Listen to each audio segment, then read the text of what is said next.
on analyse beaucoup plus toutes les autres sources de trafic.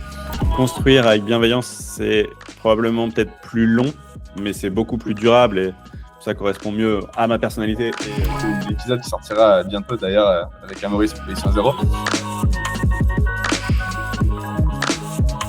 Bonjour à tous, bienvenue dans ce nouvel épisode de SEO Augmenté. Aujourd'hui, j'ai l'honneur de recevoir Thomas Meyer. Bonjour Thomas. Salut, enchanté, trop content d'être là. On le connaît un peu plus pour plusieurs casquettes, à la fois co-animateur de Position Zéro, consultant SEO pour des marques quand même assez connues.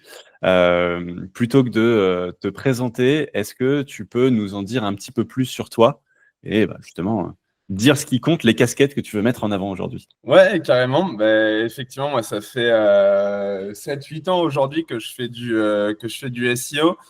Certains me connaissent peut-être avec le podcast Position Zéro, qu'on a lancé avec mon associé Lucas il y a 3 ans maintenant. On en a à la saison 3 dans laquelle tu es d'ailleurs venu la semaine dernière, Amaury.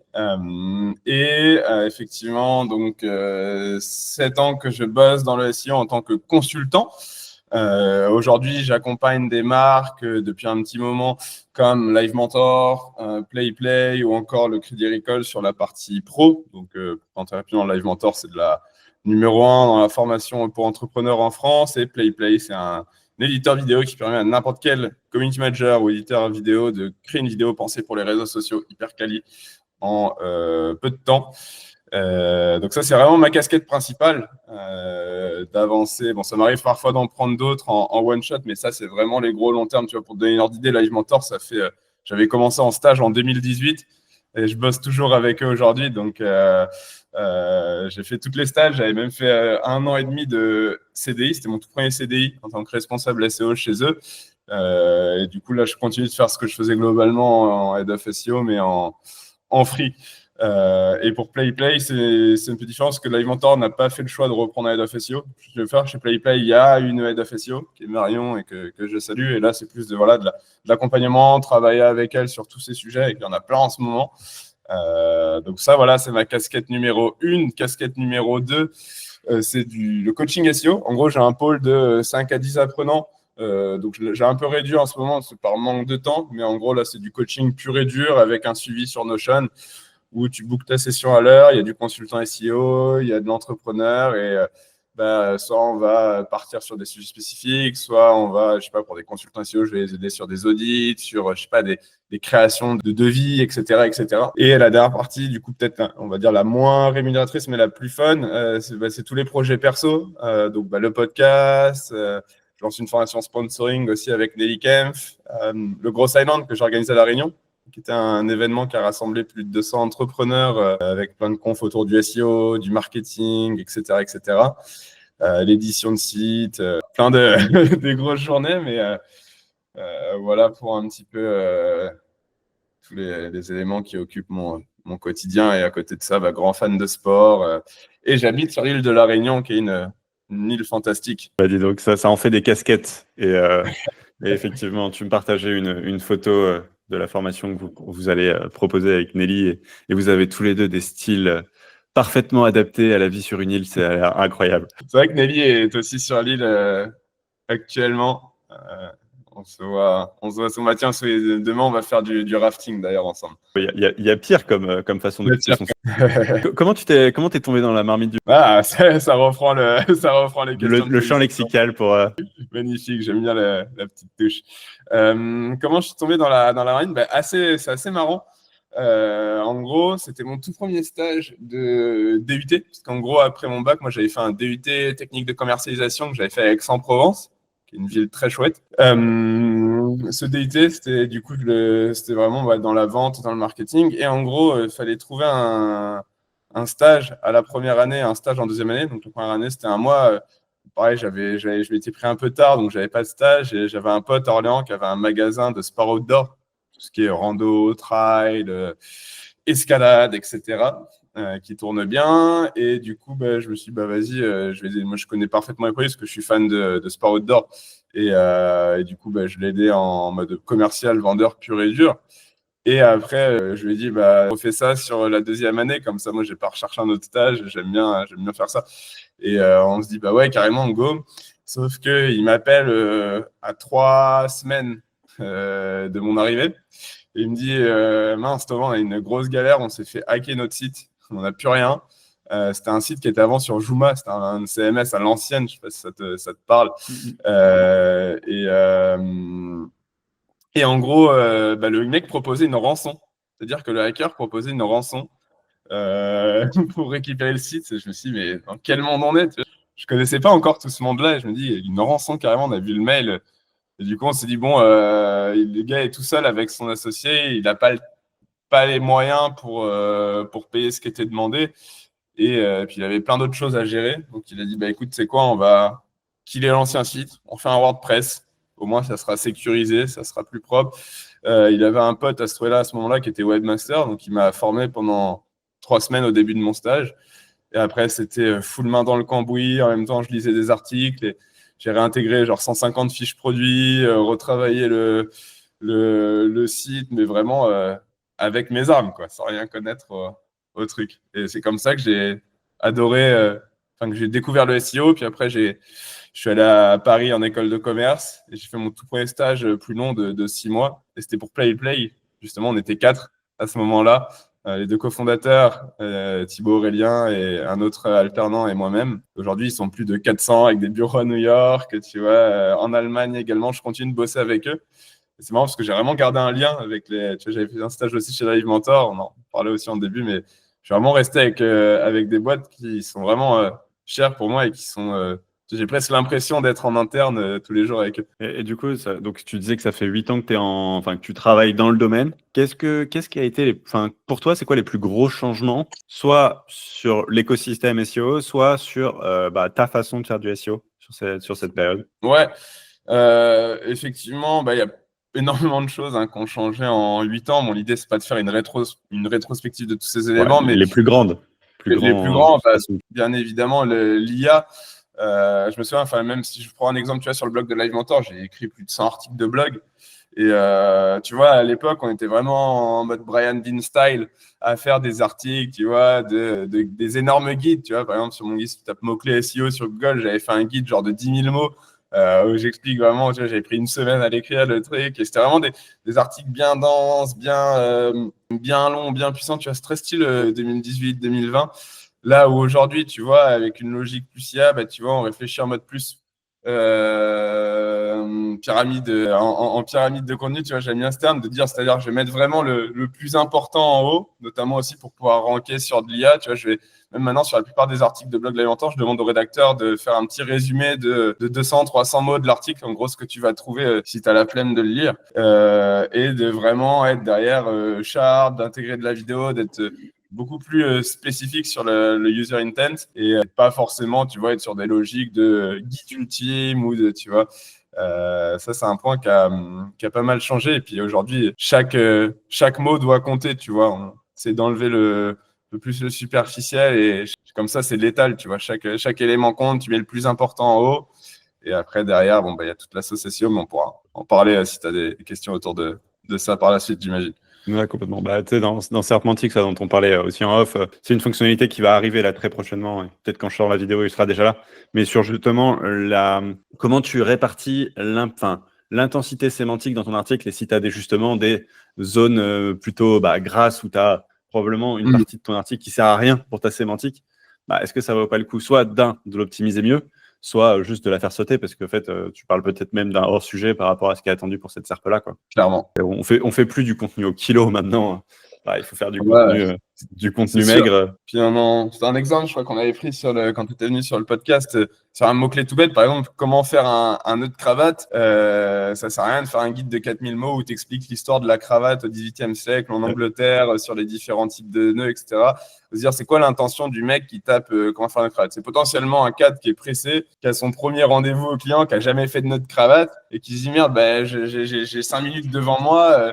Il te faut quoi? Il te faut limite 2 techniques de nœuds, une vidéo concrète et basta. Tu vois, le gars peut ranker avec 800 mots et une vidéo. Donc, tu vois, tout dépend. Vraiment, adapter le contenu à ce que la personne recherche. Ben, on le connaît, hein, c'est ce qu'on répète tous les jours en SEO. Mais... Ouais, complètement. Bah, tu vois, sur cet exemple précis, il s'avère que je crois que un des résultats qui n'est pas YouTube, qui était bien ranké, c'était une liste de vidéos sur les différents types de nœuds, tu vois. Donc, exemple, Ok, d'accord. en fait, est-ce que tu veux plutôt un nœud classique, un nœud machin? T'as, je sais pas, 10 vidéos pour différents nœuds qu'il a repris de sa chaîne qui était elle-même déjà rankée sur les résultats. Ok, ouais. Intéressant. Ouais, Et, effectivement, avec les vidéos à côté, c'est top. et du coup, donc là, on a parlé un petit peu de l'évolution depuis que tu as commencé.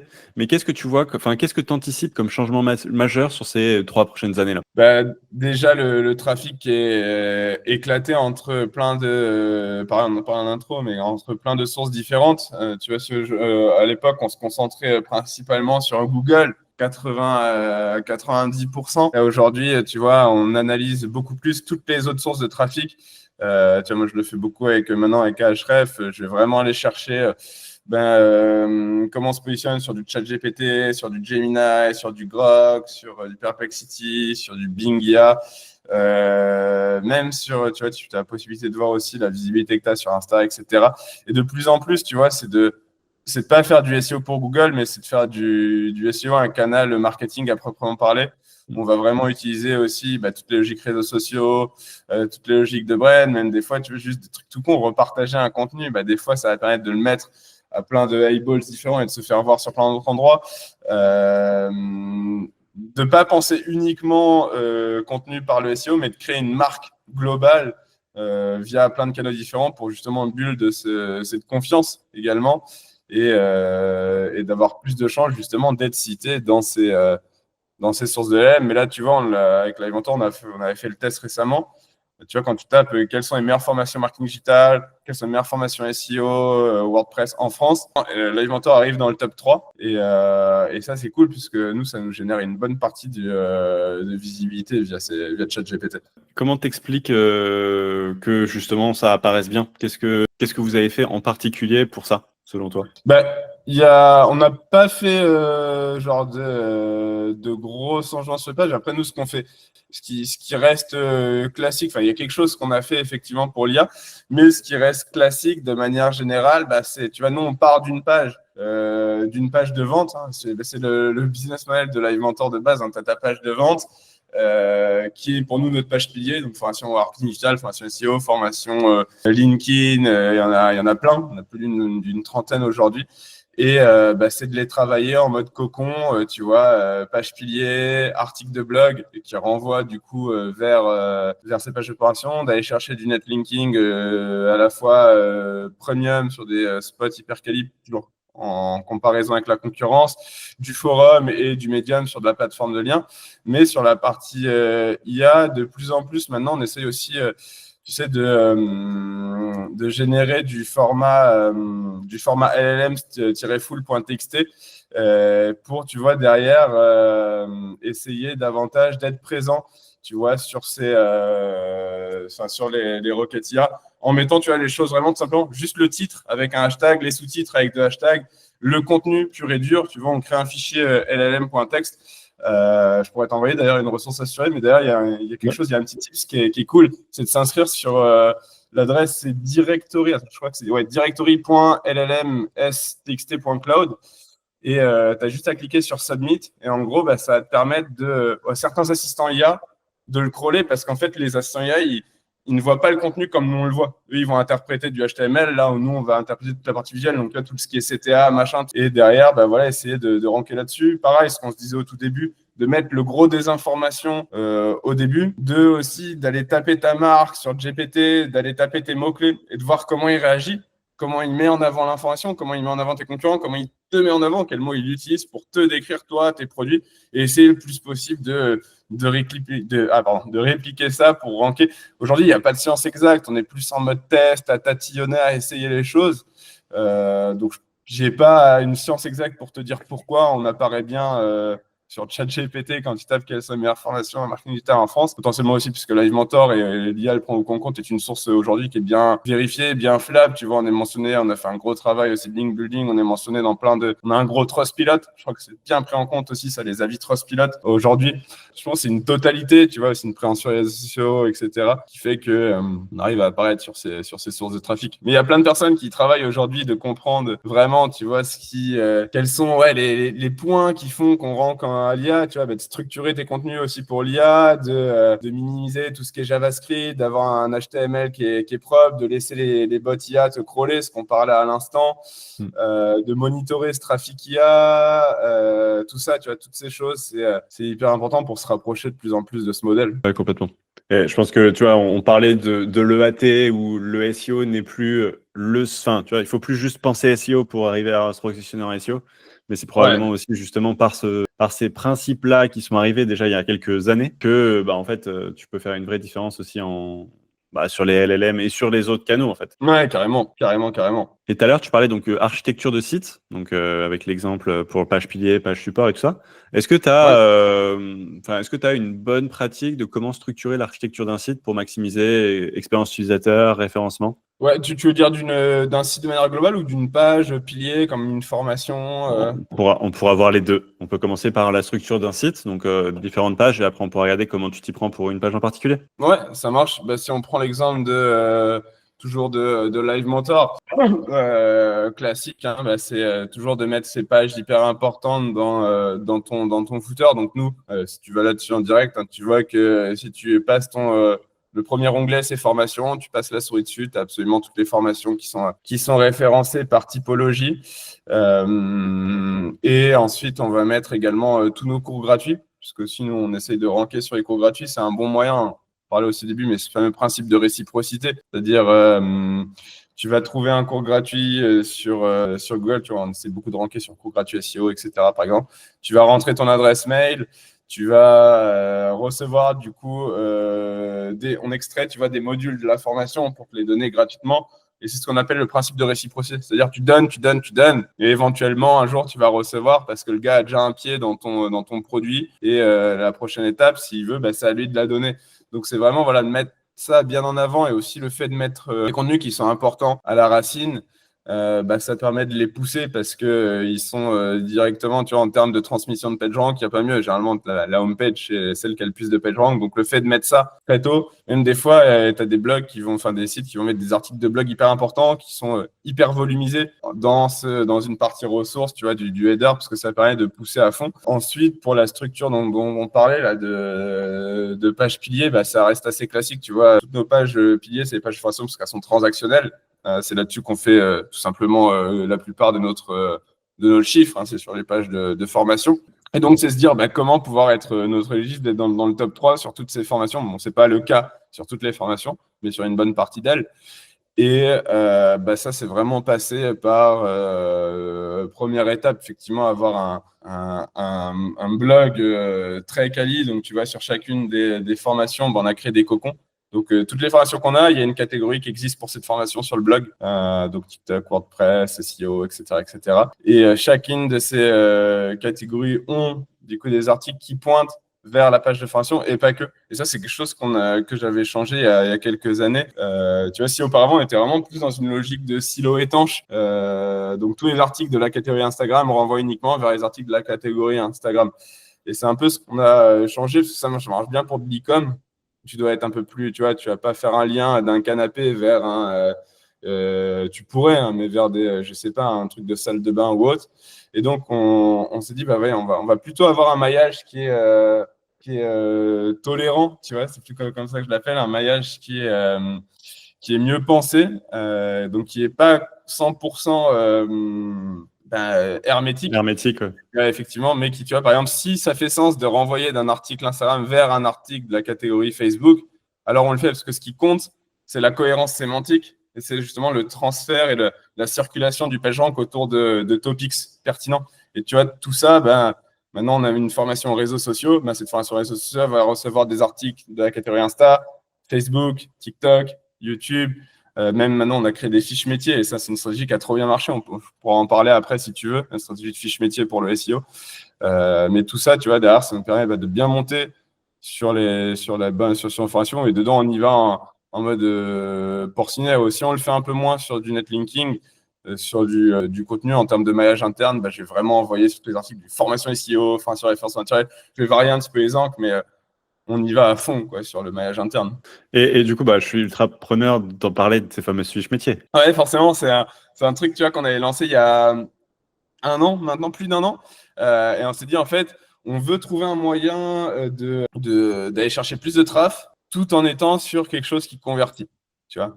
Et donc, on s'est dit, quoi de mieux placé qu'un mec qui cherche comment devenir créateur de contenu. Par exemple, tu tapes créateur de contenu sur Google, créateur de contenu UGC, tu peux taper copywriter aussi. Tu vois que Live Mentor remonte très bien sur le sujet. Parce qu'on s'est dit, qui de mieux qu'un mec qui veut chercher à devenir copywriter pour acheter une formation au copywriting, tu vois. Ou pareil, sur toutes les dynamiques, c'est quelque chose qui est assez haut dans le funnel, tu vois. Bon, ça peut être bas en mode, on t'a parlé de ça, tu vas voir de quoi il s'agit. Mais généralement, les personnes qui tapent comment devenir créateur de contenu, c'est parce qu'elles ont une aspiration et sur plein de trucs, tu vois. En fait, on s'est dit, on va target. On a créé plus de 60 fiches métiers et on va target uniquement des métiers qui à la fois sont pertinents par rapport à ce que Live Mentor vend. Tu vois, et on a essayé le contraire. Hein. On a essayé d'aller sur certains trucs, mais ça n'a pas fonctionné. Sur de la thématique santé, sur de la thématique design, parce que c'est un peu lié, tout ce qui était UX designer, UI designer. On a pris un peu sur certains santé, mais tu vois, genre magnétiseur, naturopathe et tout, c'est pas ce qui a le mieux pris. Et ce qui a le mieux pris, c'est vraiment tout ce qui est nouveau métier de freelance et tout ce qui est lié à Live Mentor. Tu vois, ghostwriter, prompt engineer, des mots-clés sur lesquels il n'y a pas non plus aussi une énorme vague de concurrence. Il y en a, mais pas autant que sur des métiers genre directeur marketing. Et l'idée, en fait, voilà, c'était vraiment d'avoir une fiche métier qui permette de faire du lien vers toutes nos différentes formations, d'avoir, tu vois, une partie sur la page de vente, on les met en avant aussi en mode débouché, ce que tu peux faire avec cette formation pour aussi faire du lien des pages qui ont déjà beaucoup de trafic et beaucoup vers les pages les articles fiches métiers pour les pousser aussi. Derrière, on garde la même structure sur toutes les fiches métiers. Tu vois, c'est-à-dire si je prends par exemple, j'en prends une, créateur de contenu ou autre, on peut prendre ghostwriter, tiens, qui est bien parlant aujourd'hui. Le métier de ghostwriter où tu vois, on rank P2 juste sur le mot ghostwriter et en gros, tu vois, on essaye, ce qu'on parlait tout à l'heure, hein, de chaque mot doit compter, d'avoir le plus important. Donc, on commence avec quoi? On commence avec une vidéo de 5 minutes pour comprendre le métier de ghostwriter. On s'est dit que c'est un truc sur toutes les fiches métiers, ça manquait de vidéos, ça manquait, tu vois, moi, si je cherche un métier, j'ai envie qu'un mec qui fasse ce métier m'en parle concrètement. Donc, tu vois, sur Ghostwriter, tu arrives directement, tu as un Mathis, d'ailleurs, qui est Ghostwriter depuis un petit moment, et qui nous dit concrètement, en 5 minutes, comment ça se passe, et que ça reprend en gros la structure un peu de l'article. Ensuite, dans le premier H2, tu as direct combien gagne un ghostwriter. Tu vois, on met les pieds, on met directement les mains dans le cambouis. C'est la question numéro 1 que les gens veulent savoir. Pas toujours le cas, mais en vrai, l'argent, c'est important. Combien ça gagne? Directement, tu vois, on va estimer les éléments de manière concrète. Ensuite, tu sais combien ça va gagner. Donc, quelles sont les missions qu'il va falloir faire pour avoir cet argent? Tu vois, ça reste logique. Ensuite, quelles sont les compétences nécessaires pour pouvoir justement faire ces missions? Il y a toujours un fil directeur. C'est vraiment en mode le toboggan. Chaque paragraphe doit donner envie de lire le suivant. Il faut qu'il y ait un connecteur logique. Et ensuite, 5, comment se former? Une fois que tu as les compétences, voilà, comment te former? Et une fois que tu es formé, quelles sont les perspectives d'évolution? Comment trouver tes meilleures formations? Comment aller chercher plus de revenus? De l'affiliation, de la formation, du coaching, etc., etc. Et après, très important à la fin, nos activités similaires. C'est-à-dire qu'on liste à la fin, tu vois, en bas article, plein de métiers qui sont dans le fiche métier et qui sont pertinents par rapport à ce métier-là. Et tout ça, je l'ai rassemblé dans un hub une fois que j'avais les 50 fiches métiers. Du coup, si tu tapes par exemple métier freelance sur Google, on rank maintenant sur ce mot-clé-là et on a rassemblé dans un hub absolument tout par catégorie, toutes ces fiches métiers, pour justement aussi centraliser et maximiser le transfert de PageRank. Et derrière, ça nous a généré aujourd'hui plus de 60 000 de trafic, tu vois, ces fiches métiers. Au mensuel, je crois que ça va dépendre, parce qu'on a certaines qui vont sortir, d'autres qui vont rentrer, mais en moyenne, ça nous génère un trafic à peu près de 15 000 mensuels, tu vois. Et ça tourne bien. Il y en a qui vont beaucoup plus sur les dos. Par exemple, créateur de contenu, ça génère beaucoup de clics. Et l'idée, c'est à la fois de cette stratégie, à la fois de l'utiliser pour le management interne, mais aussi pour convertir, parce que ce sont parmi tous nos articles de blog, celles qui convertissent le mieux aujourd'hui, c'est les fiches métiers. Ouais, effectivement, quand t'en parlais là, je suis allé voir méga dense même en maillage interne. Par paragraphe, tu peux facilement avoir entre 3 et 5 liens par paragraphe. Et du coup, je pense qu'effectivement, pour faire partager le jus dans les différentes pages, c'est quand même une façon extrêmement efficace. Ouais, c'est ça. Et puis, il n'y a pas de limite en maillage interne. Souvent, on se prend la tête, on se dit, ouais, combien de liens on en parlait d'ailleurs sur Position Zéro quand tu es venu, mais on est vraiment en mode Wikipédia, tu vois. Si c'est pertinent, un bon lien, c'est un lien qui a du sens. Donc, si ça a du sens, tu vois, on va l'ajouter sans fausser, tu vois. Le user, tu vois, faut pas mettre une encre et renvoyer sur quelque chose qui est pas tout à fait lié, mais qui est un peu, tu vois, t'as un peu l'impression entre users d'avoir cliqué sur le mauvais truc. Et dans un autre contenu que tu avais fait, tu parlais de méthodologie MECE. Ouais. Et justement, comment ça impacte ta création de contenu? Ouais, ça c'est une méthodologie que j'aime beaucoup. En gros, c'est une méthode que j'avais lue à l'époque. C'était une méthode de copywriting qui était issue du cabinet McKinsey. Je ne sais pas si si cet outil, pardon, si ce cabinet te parle, mais je pense parce que c'est un des plus gros cabinets de consulting au monde qui a eu des problèmes aussi à un moment avec politique, etc. Mais c'est pas le sujet. Le sujet, c'est de savoir que ces mecs-là, chez McKinsey, ils ont un groupe de consultants stratégiques et ces consultants, ils sont très high level et avant de rentrer chez McKinsey, pour être consultant stratégique, tu as un test presque militaire, tu as plein de tests, plein de thématiques différentes et tu en as une, c'est sur ta capacité à faire un bon argumentaire, à rédiger un bon contenu pour un sujet donné. Et donc, en fait, cette méthode, et ça a été repris du coup, et Lucie, je pourrais t'envoyer le lien de l'article, par Animals, et d'ailleurs, qui est un de mes blogs préférés. C'est un blog, bon, tout est en anglais, mais c'est un blog, du coup, c'est écrit A-N-I-M-A-L-Z à la fin, du coup, Animals. Okay. Un des créateurs de contenu qui bosse énormément, qui bosse aujourd'hui chez Ahrefs, et c'est lui qui m'avait fait découvrir ce blog. Et franchement, pour tout ce qui est copywriting, stratégie de contenu, SEO, pour moi, c'est un des meilleurs blogs all-time qui existe. Et il détaille énormément cette stratégie. Si vous voulez le voir, ils ont un article sur le sujet. Et du coup, c'est le terme, en gros, qu'est-ce que veut dire MEC, MECE,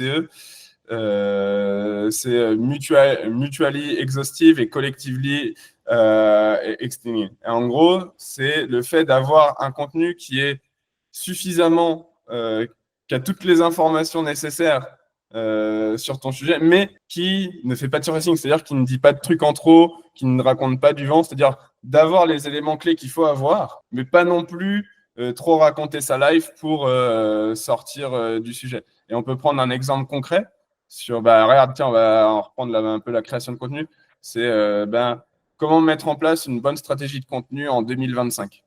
Là, admettons, toi, tu es en test McKinsey, et là, le gars te dit, OK, quel plan, tu dois me faire un plan en 3 étapes pour la requête, comment créer une bonne stratégie de contenu en 2025.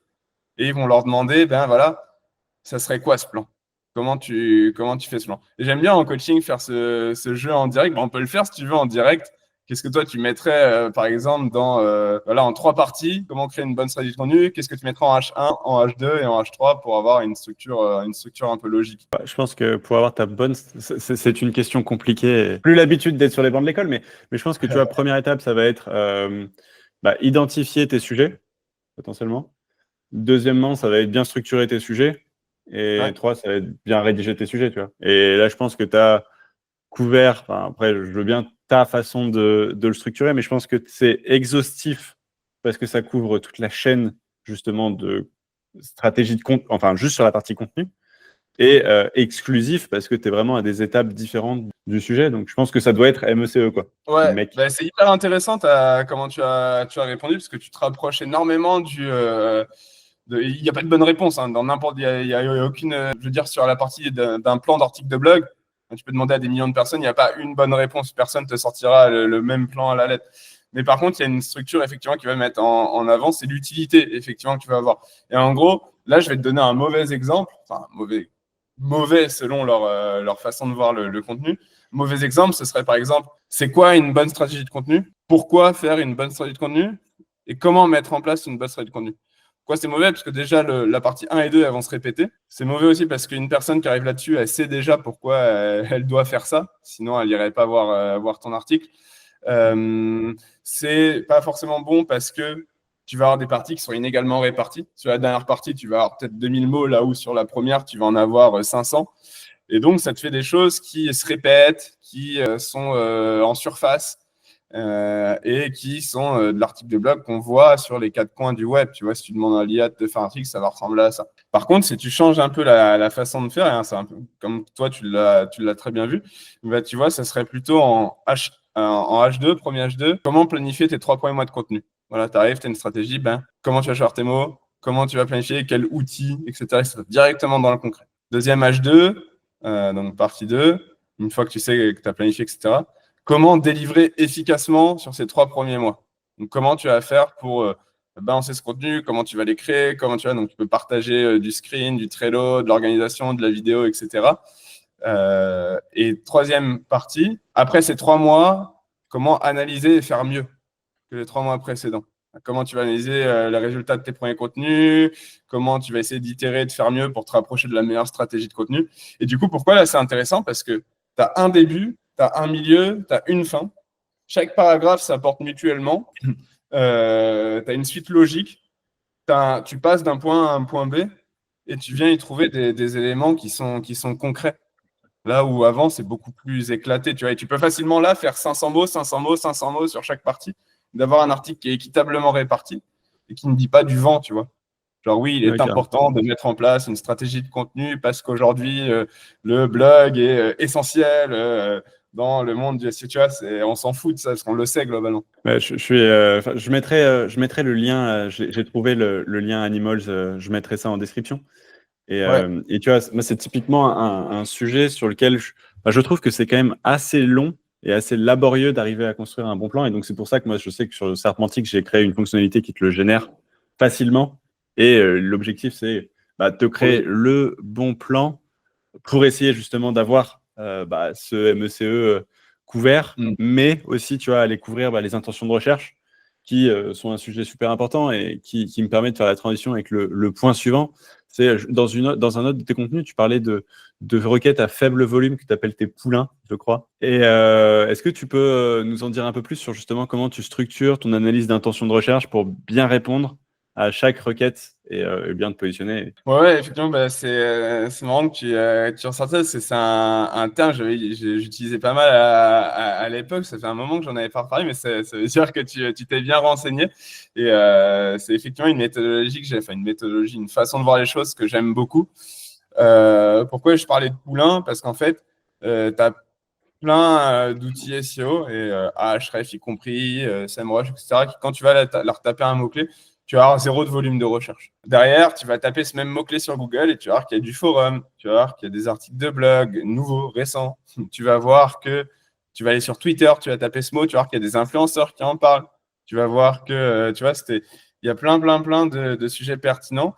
Et moi, ça m'avait fait le cas, je me souviens, quand TikTok était en train de percer en France, on avait lancé une formation TikTok avec Live Mentor, mais plein de trucs, tu vois, genre comment percer sur TikTok, hashtag TikTok, SEO sur TikTok. Il y avait zéro, il y avait peu de volume de recherche, tu vois, en France. Mais je voyais, tu vois, que sur tout, même moi, je voyais un peu sur les trends, tu vois, les outils de trend, même sur Twitter, je voyais que ça prenait, tu vois, il y avait une tendance haussière. Tu peux le voir aussi sur Ahrefs, la tendance de tes mots-clés.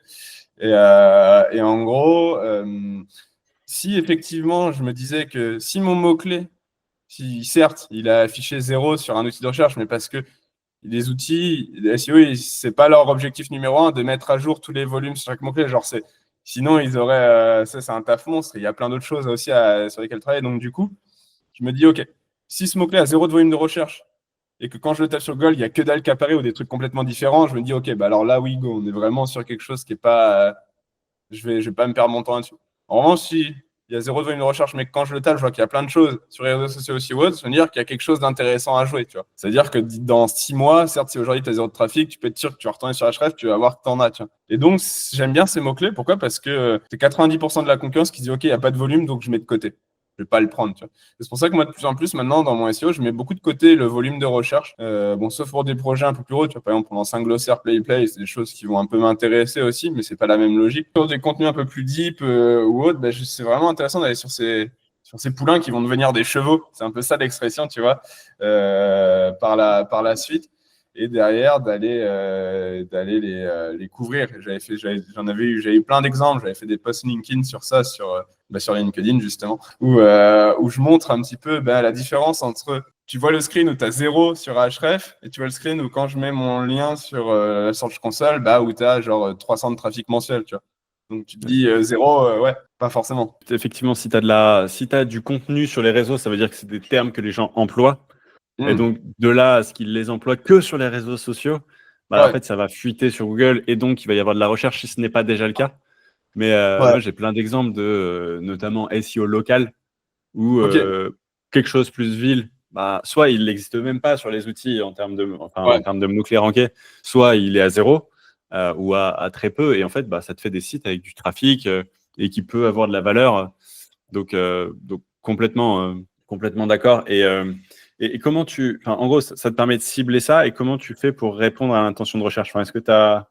Comment tu t'y prends pour ça? Ouais, mais pour répondre à l'intention de recherche, moi je suis beaucoup team deux choses, mano et outils. En gros, comment je m'y prends un petit peu, ça déjà classique, hein, ce que l'outil ne dit pas, tu fais toi-même ton travail, c'est-à-dire que tu vas dans le top 5, tu regardes grosso modo comment c'est agrégé, comment c'est mis en place, quelle est l'info qui est clé.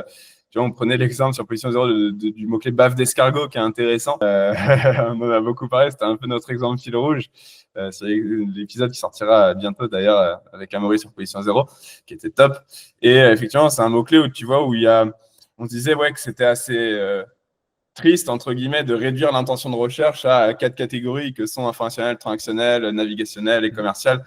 Et de se dire que tu vois, sur un tas de mots-clés, par exemple sur baffe d'escargot, tu peux mixer les intentions.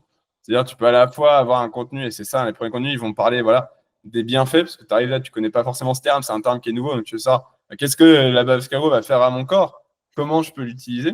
Et derrière, en même temps, de pouvoir vendre tes produits dans cette même page. Donc, pouvoir mixer les intentions. Ou alors, totalement, des fois, te dire, OK, il y a deux intentions qui sont très distinctes. Ça va être de créer peut-être deux contenus. J'avais écrit un article qui remonte pas mal sur le mot-clé to-do list, sur comment créer une to-do list. Et je me suis aperçu qu'il y avait aussi une grosse partie de l'intention qui était sur les outils de to-do list.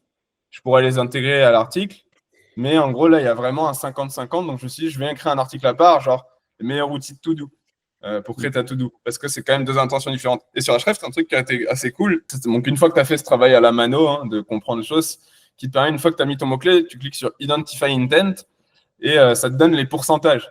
Par exemple, on est bien positionné sur le mot-clé revenu passif. Comment générer des revenus passifs? Là, sur ce mot-clé, à 80%, les gens veulent des techniques, des stratégies, des méthodes pour aller chercher plusieurs revenus passifs. Ils ne veulent pas savoir ce que c'est un revenu passif, ils ne veulent pas forcément savoir des listes de sites, des stratégies pour le faire. Et donc, on a fait un article purement de listing de stratégie. Par contre, quand c'est pas du 80-20 ou du 90-10%, où là, tu te dis l'intention, elle est clairement là-dessus. Quand c'est plus du 50-50, comme to-do list, tu vas te dire, OK, peut-être que je vais créer un autre article, tu vois. Ou peut-être que, tu vois, c'est là que c'est intéressant. Est-ce que je fais un seul article qui prend tout? S'il y a 10%, je vais intégrer l'autre intention dans le gros. S'il y a 50-50, je me dis, OK, il y a un monde où c'est pertinent d'aller chercher un autre sujet, tu vois.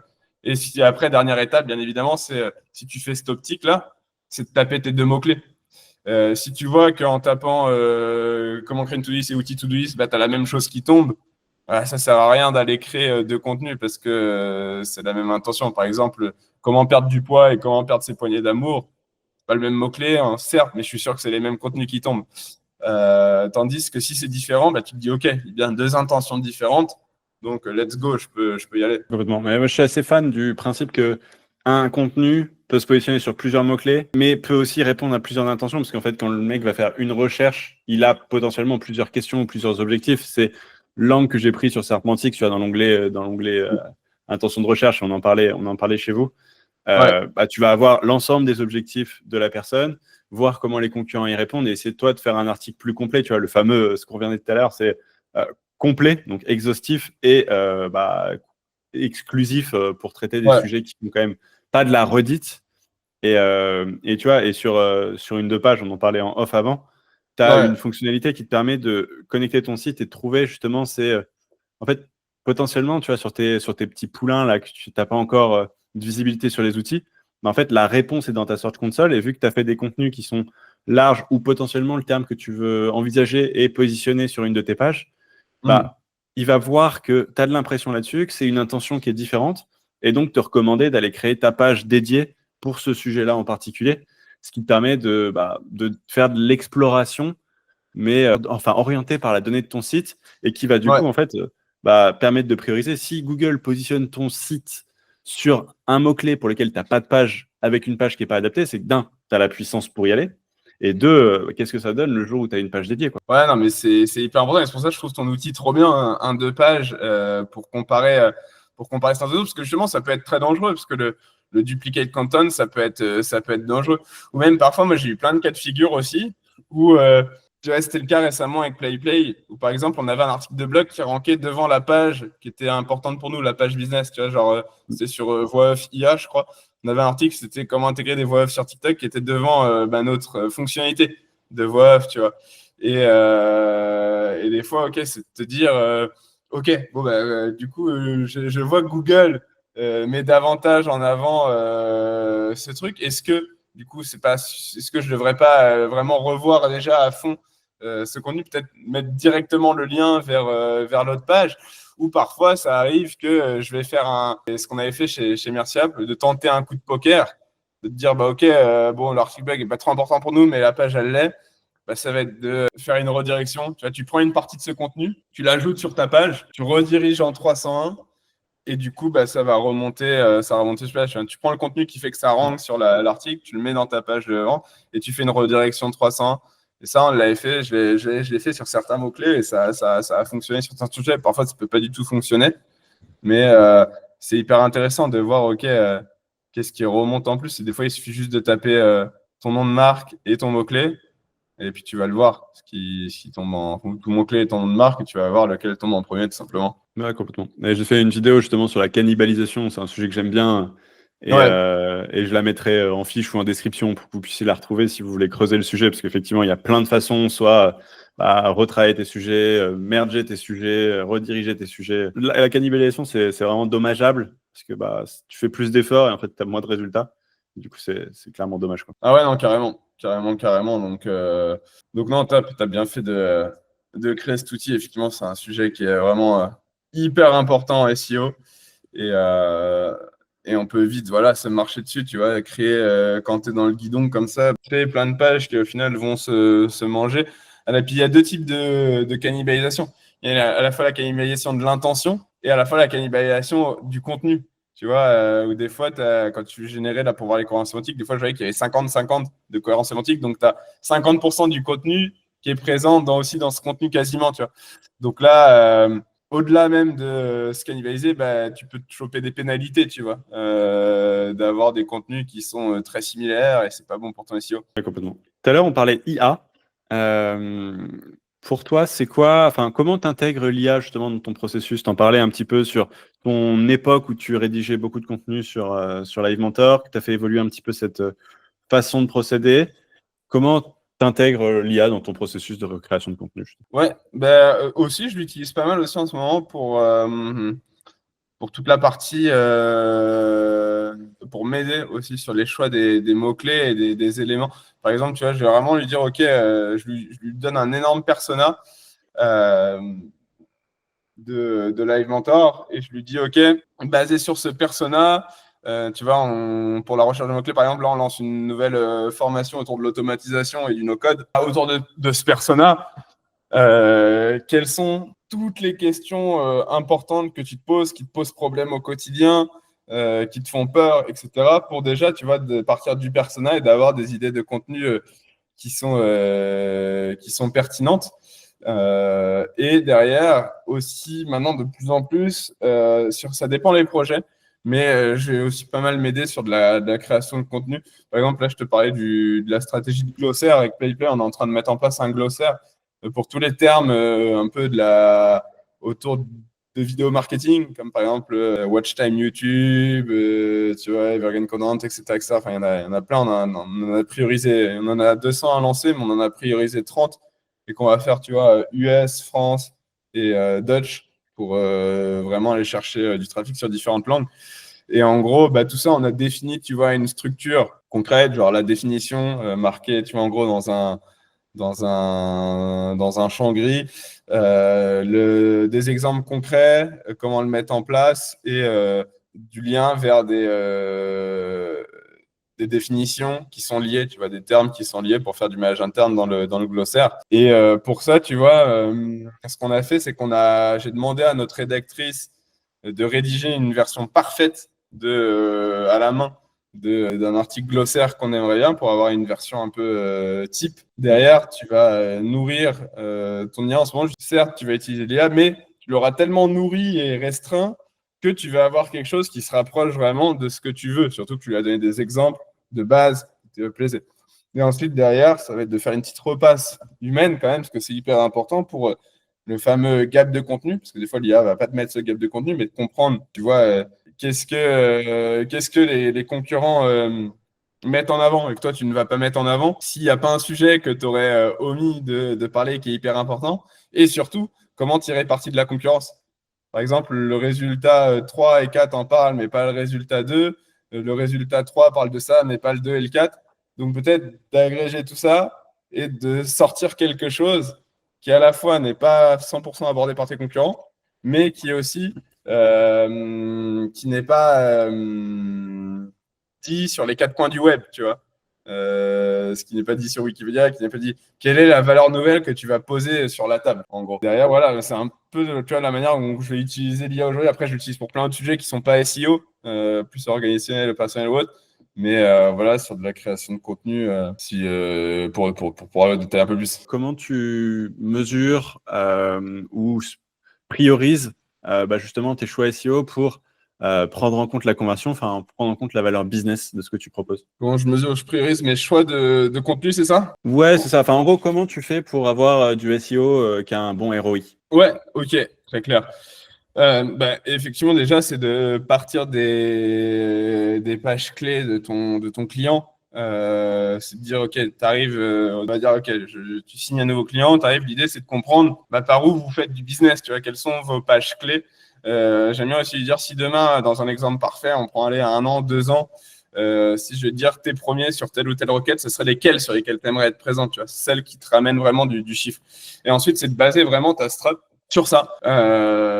Et du coup, comme je te disais, mettre de plus de côté le volume de recherche, mais je vais beaucoup plus regarder des autres éléments comme le potentiel de conversion, le CPC, etc. Tu vois, pour voir s'il y a de l'intention aussi converte à ce niveau-là, si ça permet d'aller chercher des conversions. Je veux aussi être sur tu vois, par exemple, on parlait de PlayPlay au début, mais on s'est dit, voilà, comment aller chercher plus de conversions chez PlayPlay?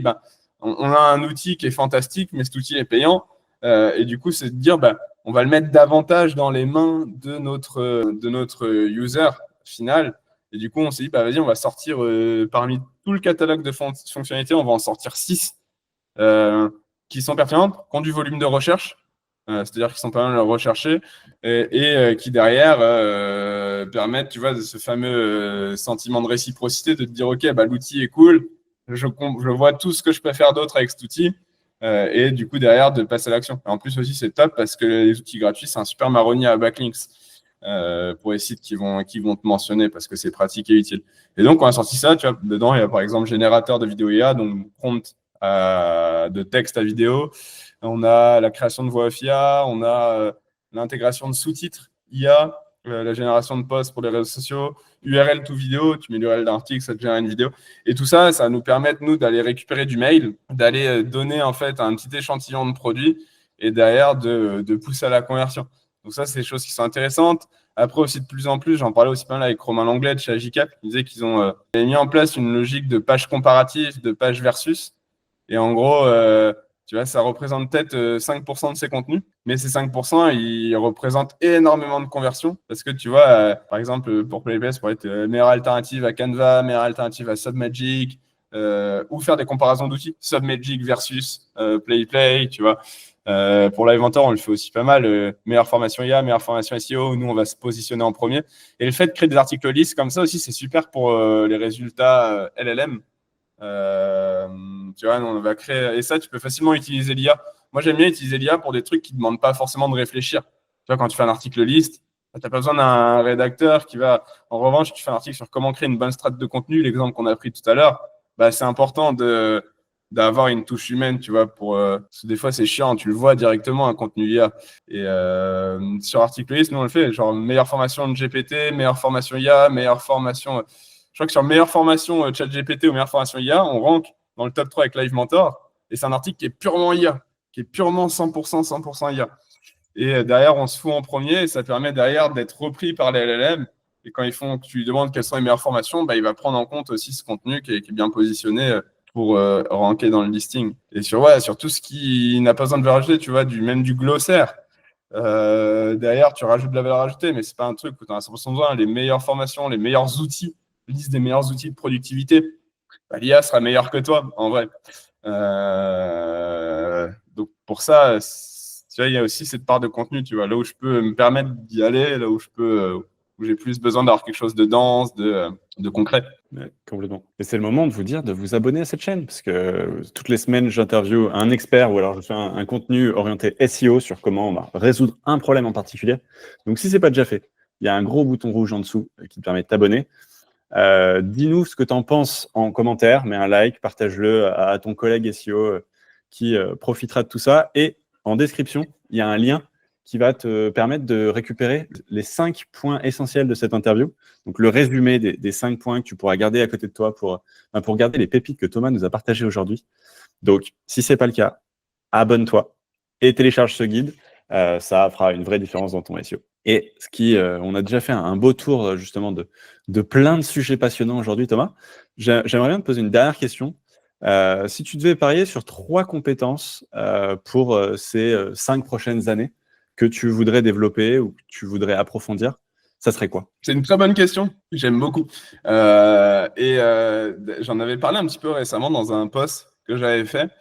Et en fait, j'ai eu le constat de me dire que si je prends l'entrepreneuriat de manière très générale, ce que je fais aujourd'hui, c'est du détail. Les compétences que j'ai aujourd'hui en SEO, peut-être que dans 10 ans, elles seront complètement dépassées, tu vois. Et c'est pour ça que c'est hyper important d'être étudiant un peu toute sa vie dans un domaine comme le SEO pour pas être dépassé. Et ça, c'est du détail, c'est du projet. C'est demain, je pourrais me lancer sur d'autres choses de complètement différent et j'irai apprendre d'autres choses. Par contre, les vraies compétences clés et intrinsèques, pour moi, et qui sont nécessaires pour tout entrepreneur et qui devraient être beaucoup plus enseignées plus tôt à l'école, notamment, ben c'est des choses bêtes. Savoir écrire, tu vois, savoir créer un bon post, savoir rassembler une foule autour de tes projets. Comme le Gros Silent, tu vois, le Gros Silent, c'est un événement que je lançais de A à Z sur rassembler 200 entrepreneurs. Ben, j'ai tout build-in public. J'ai tout documenté sur LinkedIn comment j'allais faire pour aller attirer des sponsors pour qu'ils puissent financer cette première édition sans qu'il y ait aucune preuve de contenu. Tu vois, on ne savait pas si ça allait marcher, on ne savait pas si on allait recevoir 200 entrepreneurs dans une île qui est complètement où je connais personne, tu vois, où il y avait plein d'angles morts. Et c'est de se dire, OK, ben, avec la force que tu as d'écrire, de persuader ou autre, ben, c'est des choses qui vont être hyper intéressantes. Aussi, également, le fait de savoir parler en public, savoir t'exprimer, construire tes idées, le fait de savoir parler anglais, le fait de savoir être une compétence que j'aime beaucoup, mais c'est vraiment la ligne, elle est fine entre junior et senior, c'est la proactivité. C'est ta capacité à aller plus loin que la simple action demandée, à aller chercher des choses pertinentes, à aller vraiment plus loin. Et tout ça, en fait, c'est des compétences mis bout à bout qui permettent vraiment de te réinventer. La force numéro 1 de l'entrepreneur aujourd'hui, c'est de se réinventer. Et c'est vraiment ces compétences de base qui te permettent de le faire. Parce qu'au début, tu es mauvais, puis plus tu avances, tu ajoutes des cordes à ton arc, tu vois que tu arrives mieux à écrire, mieux à comprendre les choses. Et c'est ça qui te font, je pense, véritablement avancer, peu importe le business dans lequel tu te trouves. Les fameux soft skills et ces soft skills, ils seront plus difficilement remplaçables par l'IA. C'est sûrement aussi ton meilleur investissement, ta meilleure assurance pour rester un professionnel ou un citoyen contemporain et recherché. Parce que la proactivité, ça semble simple quand tu le dis, mais en pratique, c'est pas si évident. Et ça a énormément de valeur, du coup. Ouais, et puis aussi le truc tout bête, aussi, c'est la façon de traiter quelque chose. Ça, c'était beaucoup Alexandre de Live Mentor qui me disait beaucoup. Il me disait, mais 80% de la réussite de n'importe quel business, ça dépend de ta façon de traiter avec l'autre. C'est-à-dire si tu tires la gueule, si tu es aigri, si t'as pas envie de répondre, si tu es un peu hautain, t'es pas souriant ou autre, ben c'est bête, mais ça se sent, tu vois. Et pour aller chercher les gens dans tes podcasts, pour aller chercher des invités au Gros Talent, tu vois, il y a beaucoup de mecs qui venaient de métropole, tu vois, je pense à Alexandre Borto, le fondateur de WP Marmite, qui est venu en 48 heures, qui n'est pas rémunéré sur la conf, et qui derrière, derrière, il y a de la mise en avant, etc. De mon côté, moi, je fais tout pour les mettre à fond en avant et leurs outils. Ben, tu te dis que si tu n'étais pas une bonne personne, c'est des choses, tu vois, que tu as beau être le meilleur dans ce que tu fais, si tu es con, ton business ne va pas décoller. C'est sûr.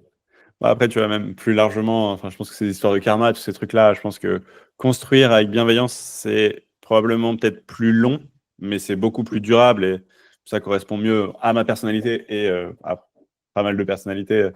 Mais ouais, je suis d'accord avec toi. Carrément. Est-ce que tu as un dernier truc que tu veux partager avant qu'on tire notre révérence? Écoute, je réfléchis. Non, j'ai pas de truc spécifique à partager. Peut-être dans les petites news, il y a ton épisode qui va bientôt sortir sur Position Zéro. Ouais.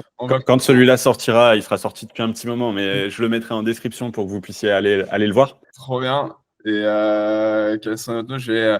Si certains veulent me voir en France, je vais rentrer en octobre. Je vais être présent au SEO Summit qui a lieu au Parc des Princes cette année. On va venir au studio, on aura notre loge avec Lucas pour tourner des épisodes Position Zéro. Donc je serai sur place. Et on a bientôt fini le lancement de la saison 3. Donc n'hésitez pas à aller voir la chaîne. Et puis n'hésitez pas à me suivre sur LinkedIn et Twitter. Je partage des contenus SEO ou autres qui peuvent peut-être vous intéresser. Ouais, carrément. Mais je mettrai tes liens que tu m'enverras tout à l'heure. Vous pourrez retrouver Thomas en description avec ses différents réseaux et avec son podcast Position Zéro. Merci beaucoup, Thomas. Il vous reste à vous abonner et à nous dire ce que vous en avez pensé en commentaire. Si vous avez des questions ou si vous voulez échanger, c'est là que ça se passe. On pourra répondre à tout ça avec Thomas. Téléchargez le résumé de cet épisode et je vous dis à la semaine prochaine pour un prochain contenu SEO. Merci beaucoup. À très vite.